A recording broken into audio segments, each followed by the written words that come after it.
So, Trading Nation, you're here again with Trading with Rich. I'm Rich Dickey. This is a YouTube channel that gives you your financial education and helps you learn how to trade stocks, put out puts, and buy calls. I should say sell calls. Be the bank. So today, I've got my good friend Pat Herbert here, and we've known each other for about 8 years. And Pat is going to, ask a few questions about, how to trade and how to learn how to trade. He watched the video about the trading plan, and you just saw right before this part of the video, you just saw the trading plan, what the strategy is, the basics of how to do calls and puts, and when we'll actually, profit out of a situation, do an exit strategy if we need to, or let it go all the way to 100% profitability. So, Pat, welcome. Thank you for doing this video with me. My main reason for asking Pat to talk is Pat doesn't trade stock right now, but he's listened to me for a long time. That's right. And I bored you to death completely. I want you to talk to my subscribers here about why would you want to get into trading options, buying stocks, instead of just leaving it in your 401k? Okay. Well, first of all, I'll go back just a little bit. So, I've known Rich for quite a while, and he's talked about his investments for quite a while. And my impression is he has a very good methodical approach to trading. It's kind of like, for the football analogy, is if you knew you could get 4 yards on every play, 95% of the time you would run a running play, and before you know it, you scored a lot of points. And this is not a Hail Mary strategy. No, it's not at all. The other thing is I'm coming up on that magical 59.5 when I can, liberate my 401k into another qualified retirement fund and increase my returns. Sure. Yeah. Do a rollover. Exactly. And kind of what I get from that is, right now I've got it out in a, mutual fund or whatever, and it's doing its thing, and it's doing okay. But it sounds like what Rich is doing here is kind of like, instead of just, I'm going to go up and buy a bunch of condos in Florida, and let's say theoretically there's no cost to owning them once you buy them, I'm just, just sitting on them until you sell it, and you hope that the price of the condo went up. And it's what he's doing is being more active in using those condos or those stocks in order to bring in income. True. Right, Yes. In the trading market there is. Right. Yeah, when you actually own those condos, you're paying overhead. You're paying real estate fees, which is the big thing. Exactly. Pay the 6 or 7% every time when you buy the condo, and then when you sell the condo. Exactly. Good point. Tasty Trade charges $1 for each option, and then when you sell it, they don't charge anything, which is extremely nice. I remember back when the 1980s when I worked with E-Trade and I was buying stocks. Heck, I thought $4.95 a share. A contract was great. It was a deal. Yeah, it was a deal. And then I got hit with the Ameritrade and exactly. Oh, who was the other one? Vanguard. Just some huge 1995, but I couldn't do anything about it because my company controlled it. Exactly. And they said, here, if you want to. Lately, the latest one was Fidelity. If you want to sell your stocks, it's going to cost you $19.95 per order, and instead of the $1. So. The other thing is, this isn't my forte. This terrifies me. I wouldn't do it on my own. When I was a very young man, I learned how to fly. Both of us had pilot licenses, or technically you got it forever, but neither of us are current. And then when I keep that medical, that's right. And then and plus the biennial. Right. And then later on in my life, I got an airplane again and did some flying.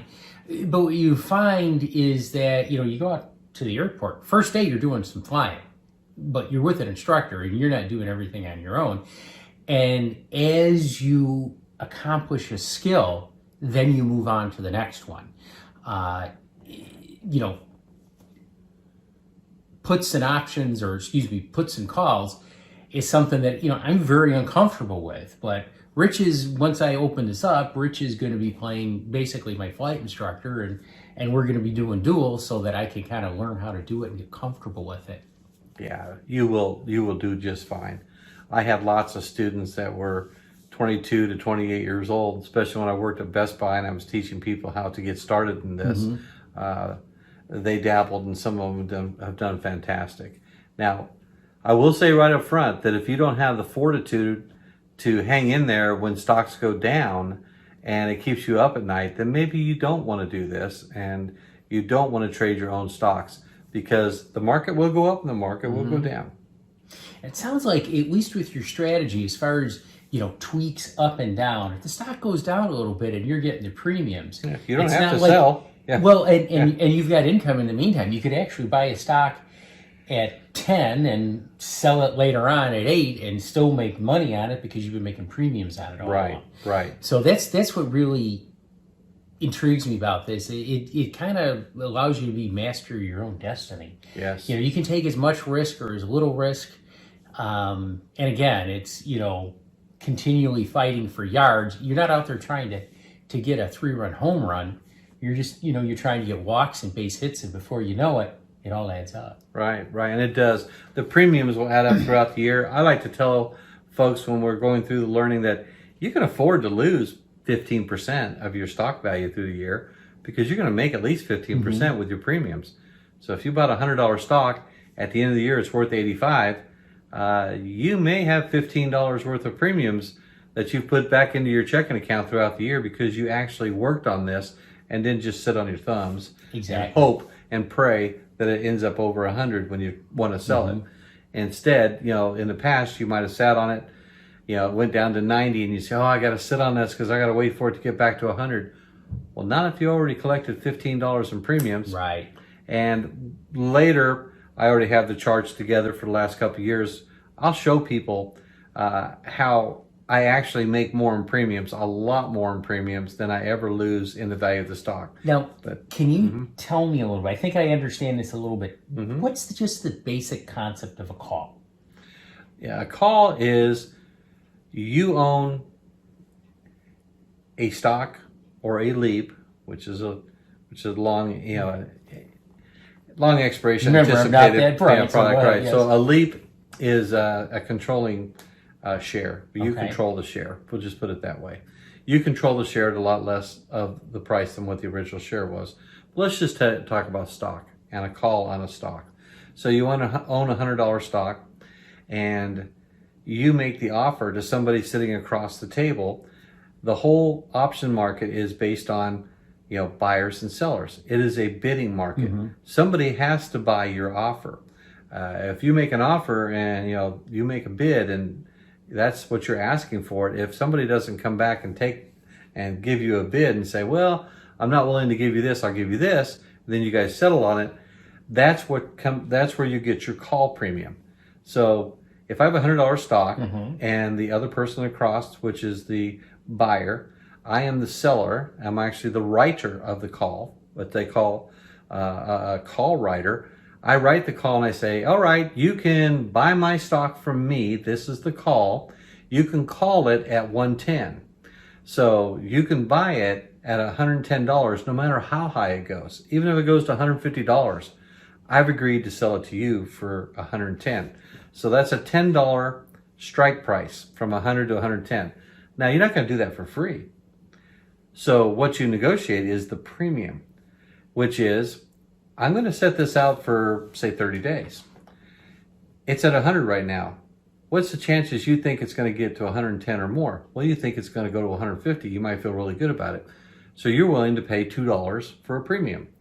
So it's $2 per share. $2 per share. And is that per week or is that over the entire term? That's over the whole term of the till the strike date. Okay. So we set the strike date 30 days out. You make $2 over those 30 days. Now every lot that's in the options market is 100 shares.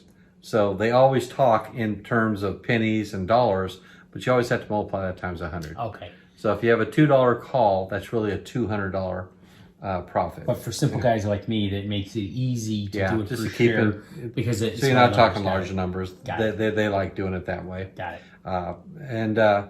So what happens is you offer up, you make an ask, and I'm going to ask anybody if they want to have my call at $110 on this stock that's currently 100, and it's going to be, the contract between the two of us will be good for 30 days. So at the end of 30 days, if it hits 112, then I will give you all my stocks at $110, even though it's worth $112. If it's worth $115, I will still give you my stock at $110. So essentially, they have the right anytime during that contract to buy it at 110, Right. no matter what the price is. That's right. And they don't have to wait till the last day. Right. So 15 days into the contract, that thing goes up to 115. You might get assigned. An assignment means they want your stock Okay. and they want to buy it for 110. Okay, so you are obligated to sell them and you have to hold that stock. You have to keep it in your account and have it ready to give to them during those 30 days. That's called an obligation. Okay. And during those 30 days, you can buy out of that obligation. You can say, hey, it looks like it's not going to hit the 110. How about if I give you back 50 cents or, 50 times 100, $50? How about if I give you back, $50 out of the 200 that you gave me, and we call it all clean. We've wiped out the obligation. So that's what they say when they're, when you're wanting to buy back an obligation. So if you go to the end of the 30 days and it hasn't hit the 110, which was the call that you offered up, that you asked for, and it gets to that Friday at 3 o'clock, closing bell, and it has not hit 110, then the obligation has expired. Okay. Yeah. So at that point, you get to keep all the money, the $200, and you still own the stock. So in my mind, and there might be a fourth way that you'll tell me about, I'm not sure, but I see three ways that the contract can end.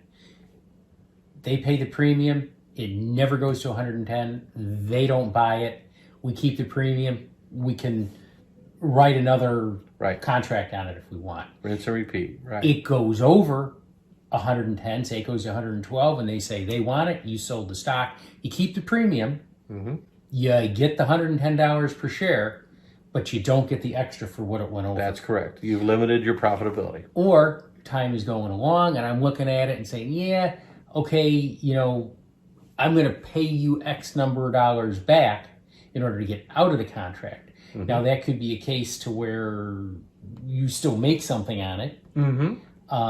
Could you lose in a situation like that? Or you probably wouldn't want to buy out if you're going to lose on it anyway, right? No, you wouldn't want to accept that bid. You're doing an ask. You're saying, hey, I'll give you 50 cents, which is $50 on your $2 contract. So I'm going to keep $1.50 on each share, and I'm going to give you back 50 cents.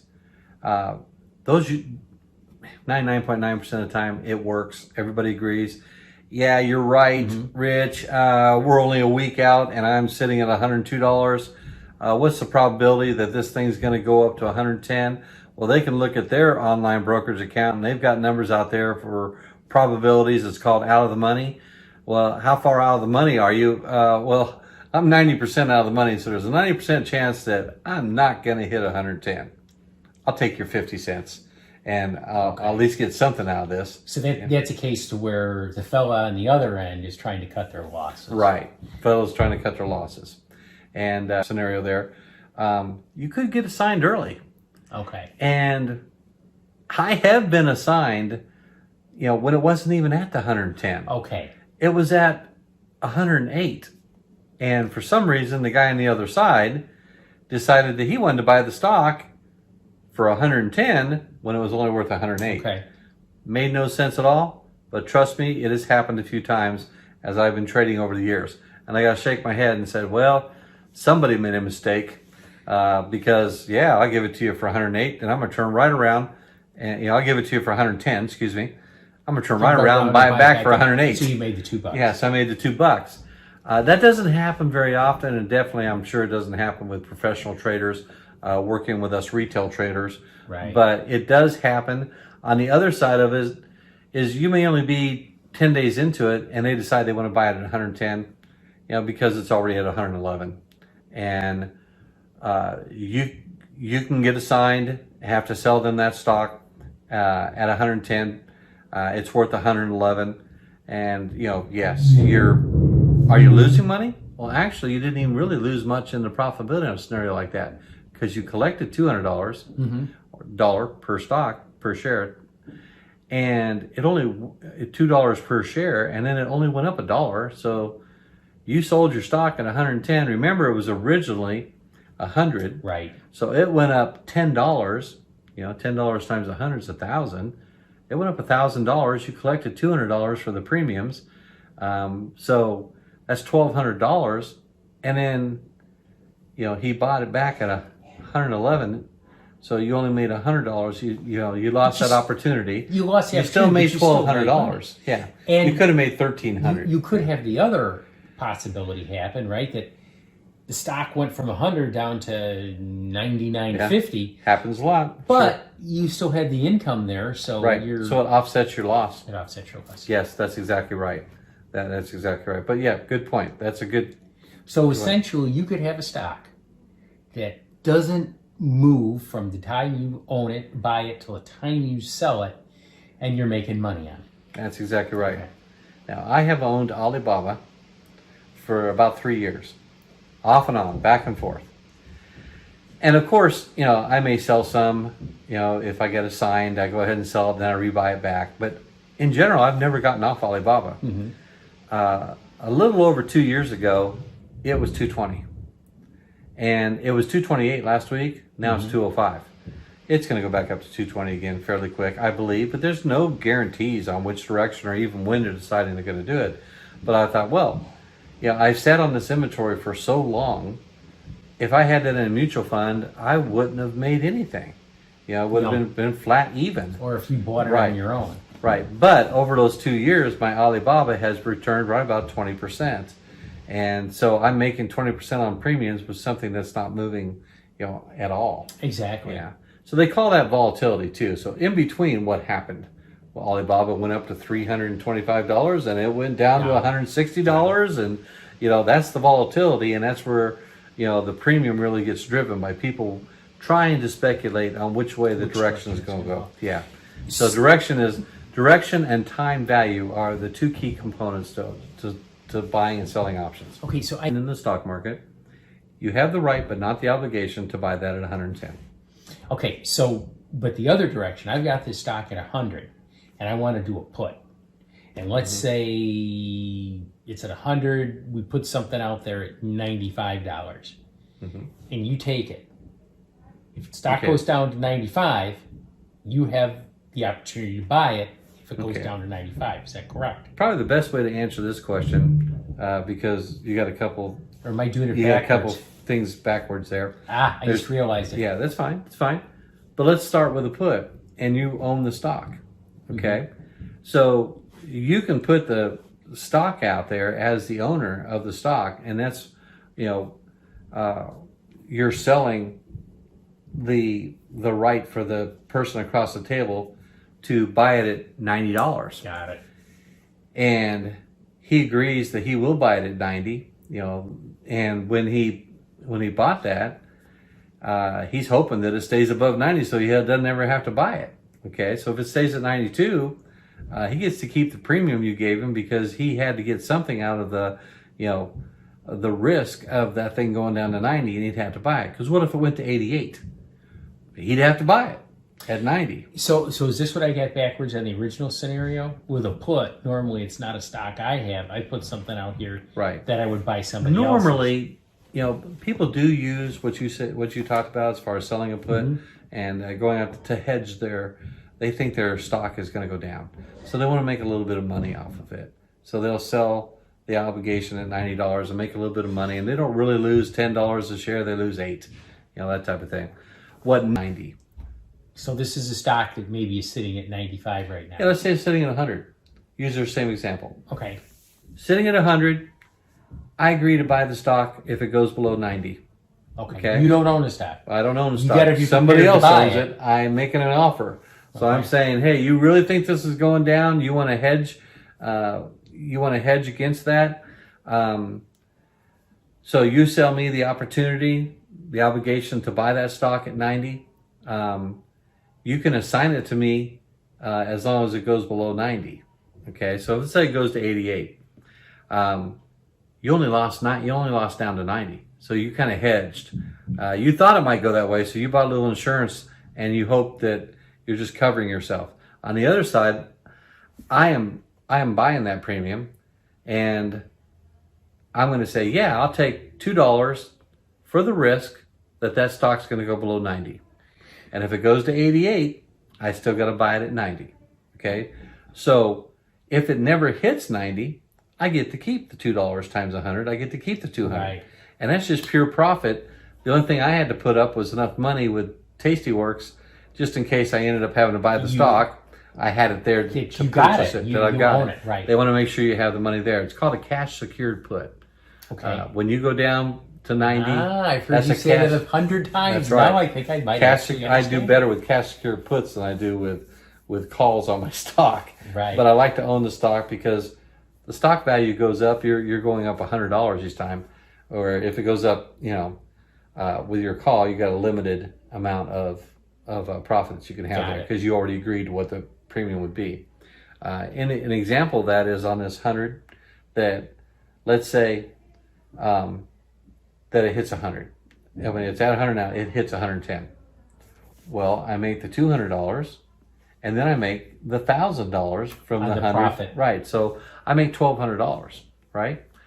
On the puts, it doesn't work that way. What you're doing when you're the buyer of that $90 put is you're saying, I want to get that stock for a cheaper price. I don't want to pay $100. I'd be happy paying 90. So I'll go out and buy a put at 90. And if it goes below that, then I guess I already started out in the hole, but at least I got $2 to go against it. So what I really have into it, 88. Because my $2 minus the 90 is 88. In theory, if you had you've got the premium, if the stock went down to 89, you still made a profit. You still made $100. Right. Exactly. Yeah. Okay. Exactly. So that's why a lot of people do puts. I do puts like that all the time when I'm looking to get into a stock. I don't want to pay full price, but I'll be darned. Right. I'll put a put on it. It'll be $100. I'll put a put on it thinking, okay, I'm going to get this for 95 maybe, or 90. And then it goes up. It goes up to 105. Okay. I still get to keep the $200, but I don't make the $500 I would have made if I would have bought it at 100 and sold it at 105. But I don't mind doing that because I know I'll take the easy 200 up front. Yeah. Because I don't know which way it's going to go. Now I do a lot of research, and I'm in some investing groups where we talk about these type of things. We run the charts, we run the 60 and the 30 day, we run the P&Es, we look at the management team. You do everything you can to do your due diligence. But in reality, it's a 50-50 chance when you're buying that stock. And trust me, I've been doing this for a long time. I never hit these things where I'm actually can say, oh, I hit 80% of my stocks. But what I can say is, I'll keep that stock until it's profitable. Then when it's profitable, I consider selling it. And in general, sometimes I can get out of the stock within a week. Sometimes I can't get out of the stock within a year. Right. But the whole time I own it, I'm making premiums on it. So that's what this is about. You own the store. You put so much money into that store. Now, how much money can you make on premiums to get your return on investment? So if somebody just wanted to do the very basics, is that pretty much the Reader's calls. Digest version? Yeah, if you just want to do the basics, Yeah. buy stock, sell calls on it. That's it. Okay. Just do that, rinse and repeat, and you'll do real well. You'll probably double the market. Not saying that you will. This is not financial advice. There's no guarantees. But year in and year out, I always do better than the market. And I always say to myself, well, I'm glad I didn't just pay a mutual fund, 1.5% to actually sit on my stock. And they have trading boards at their headquarters, and their traders are just going to town doing calls and puts. They've got your collateral, your money. They're making money off you. I like to compare it to the banking system. How much does a bank pay you in savings for a savings account? Right now, nothing, pretty much. Practically nothing, right? 0.5 maybe, right? Even if we call it 1%, but it's 0.5. Well, they're really nice though. They give you access to your checking account. That's right. They don't give you even access to your toaster money. anymore. Right, no toaster, but you get access to your own money. That's right. Which is kind of nice, But how much is that worth to you? Well, it must be worth 25%. Well, why is that? Well, because when I was at Best Buy, the interest rate on credit cards, everybody knows, it's not a secret or anything, it's 24.99 with Citibank. But how much would Citibank give you in a savings account? Well, less than 1%. Somebody's making 24%, but they are taking the risk that you won't pay your credit card bill, right? And they are processing, and they have administrative fees and stuff. And they are even they had this 5%, back on gift cards for Best Buy, which we loved because, hey, you buy a $1,000 TV, you get a $50 gift card. That was all financed through that 25%. And if you look at it that way, it's the same way, the banks and the credit card companies who are part of the banks, they're making that kind of money off it. Now you're cutting out the middleman. You're the bank. You're selling the opportunity for this stock. And you're still keeping the stock when it goes up. You're still keeping it, and hopefully, it doesn't get assigned. But if it does, I always tell everybody that's a rich man's problem. Right. You hit the strike price. You make money. And I normally set those strike prices at least 80% out of the money. So if it happened to take off, well, that's a good thing. Right. Because it took off, and I originally owned the thing. It went up past 80% of the money. I had to, assign my stock and give it to someone else. You can't look at life as, oh, what have, would have, could have. Oh, I made $1,200, but I could have made $1,300. If that's the way you're going to think about this, and you don't have the mindset of making profit every week and every month, then this may not be for you, because it'll bother you if you sell short of what your opportunity was. Because I've been doing this long enough to tell you that if you don't hit that up, if you use 80 or even 90% as you're out of the money, you don't hit it as often as they think you might hit it. It's just the ones that you do hit that you happen to have a covered call on. You're going, oh my goodness. AMC was a good example of that this year. Some of the stocks were uncovered. I thought they weren't going to take off. AMC. Basically, it's because I had so much money into it. I was so far behind on the inventory, I was losing money. Right. At one point, I was $50,000 down on AMC in one account. And I was $90,000 down on another account. I thought, well, this is going to go somewhere, either bankrupt or it's going to take off. But I thought it was a good company; it would come up. And I had calls on it at about twice what the price was. And it was set at about 90% out of the money. Well, you all know that what happened with the GameStop and AMC. I ended up making through the whole thing. In one account it was $107,000. The other account it was $85,000. Not only did I get from being in the hole, but I ended up going above it. Well, that's a great example of, my gosh, how do you know when the universe is going to throw you a biscuit and say, here you go. Here's a stock that's going to quadruple in one day. You don't know that, so don't count on it. Don't count on it. But now here's the next thing, to take a step back. If I looked like I understood 100% of everything that you just said, I'm a pretty good actor. I still have a hard time getting together in my mind what the term out of the money means. Okay. That $100 stock has been trading for a while. And your broker has a lot of information about what's been happening over the last 5 years, and they kind of look at what the volatility has been the last 3 months, and they make a algorithm that tries to figure out, it's not guaranteed, it's not 100%, but they're saying there's an 80% chance that this will not hit that price target. It's out of the money that far. Okay, so, and when it's out of the money and you're doing a call, that's in your favor because you're going to get the premium. Right. And you'll never have to sell think stock. about it on the put side. If it's $90 and it's 80% out of the money, then they're saying there's probably 80% chance that it won't hit that $90 target. It's not going to go down It's not going to go down that far. Okay, and so basically what you're saying is, from your point of view, out of the money is good because you're going to get the premium. Right. And in the money means it's probably going to get called. Right. So there's another term called at the money, which would be the 100. Okay. In the money, if I bought that 110 call and I wanted it to go over 110, then anytime it got above 110, 111, 112, then it would be in the money. So I don't have to exercise it immediately when it hits 111. I got a couple more weeks. I can wait to see if it gets to 115. It's still in the money when it goes over the 110.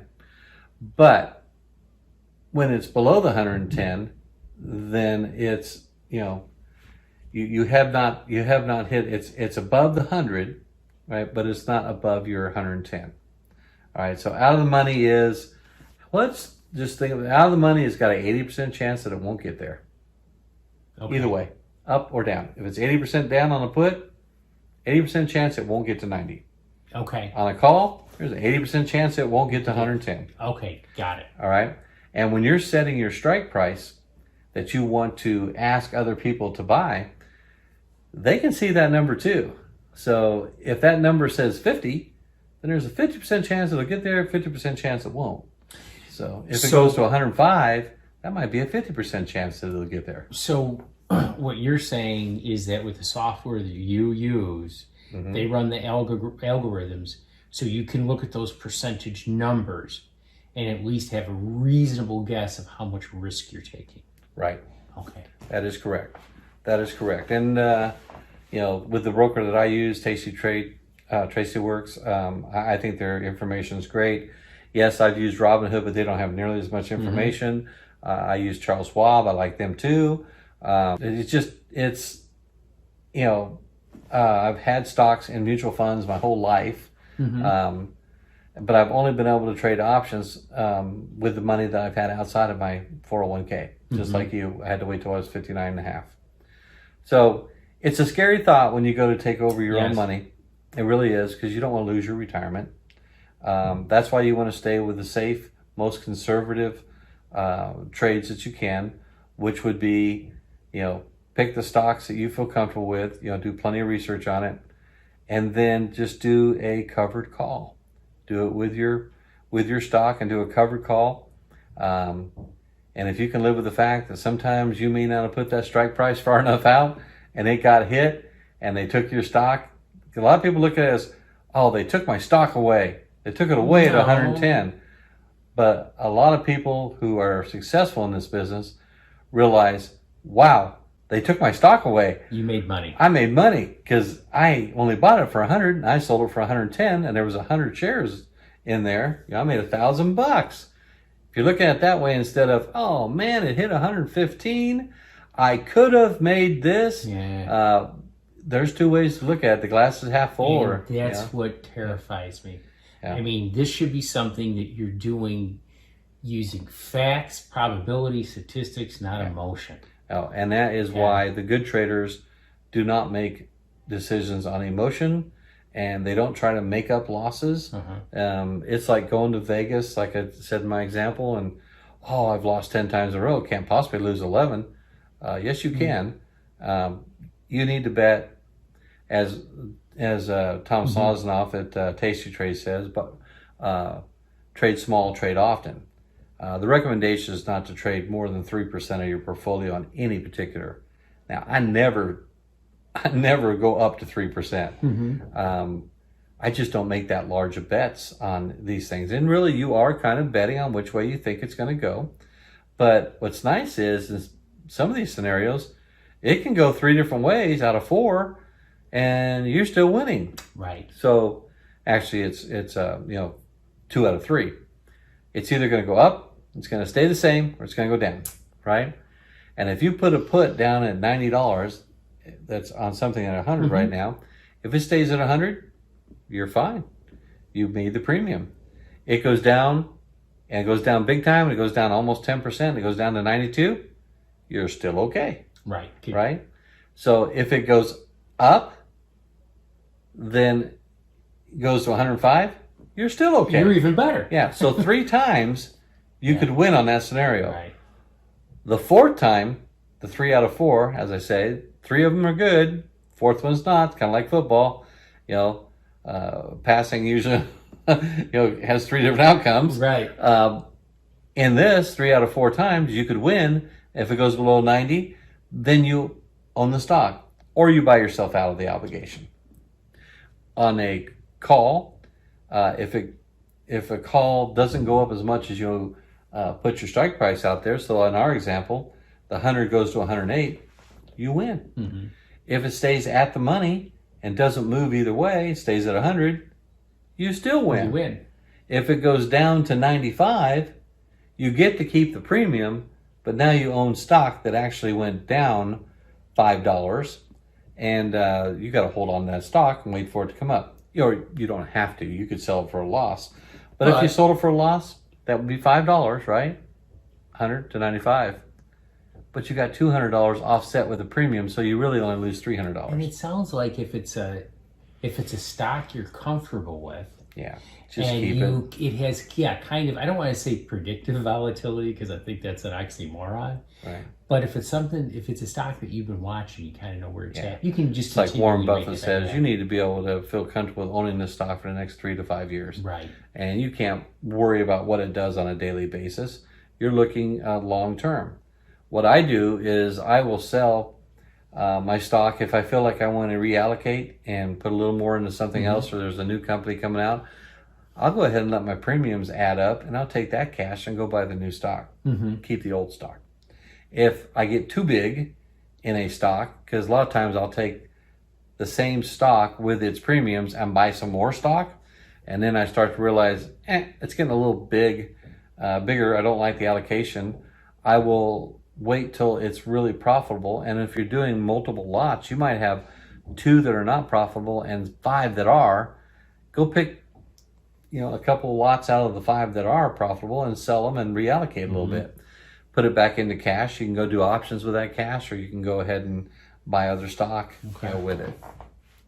Really, if you like what you hear and you're excited to get involved in this, come be a part of the live streams. Subscribe, hit the notification bell so that you'll get notified. I'm going to do the live streams, at least one of them a week, but I got a feeling that when I start this, I'm going to start this in August of 2021. When I start this, there will be experts that want to go a lot deeper into this stuff. And then there will be beginners that kind of want, to ask a lot of questions. Yeah, well, we'll have a beginner's channel. Anybody less than a year experience, and everybody's invited. And then it'll be an expert. And if you're a beginner, you might want to just jump on the expert channel too and listen and see what people are talking about. Don't worry that, part of it might be over your head. But you'll start to learn the terms and the terminology and all that type of stuff. And it'll be a lot of fun. Now, once again, I'll have to, let everybody know that this is not telling you to go buy this particular stock or to do this particular type of option. This is a financial education channel, and I'm just trying to let people know that there is a way that you can make some money on the side, even if it's not your 401k, even if you have $5,000, $10,000. Now, you have to buy 100 shares of something, so you need at least enough money to buy 100 shares. But I've had a lot of students that bought Sprint back when it was $6 a share, and had a lot of people that bought ACB when it was $2 a share. Well, that's only $200. $2 times 100, and you need to have enough to get started. But you'd be surprised how that will grow over time. And if you're 25 years old, this is a great time to learn how to do this. I agree. Well, Pat, thank you very much. I appreciate you spending your time with me, and I look forward to you. I'll be following your wealth of knowledge. Hit the 401k rollover time. And I am a wealth of stupid questions. So hopefully it'll be helpful. There you go. Well, thank you very much.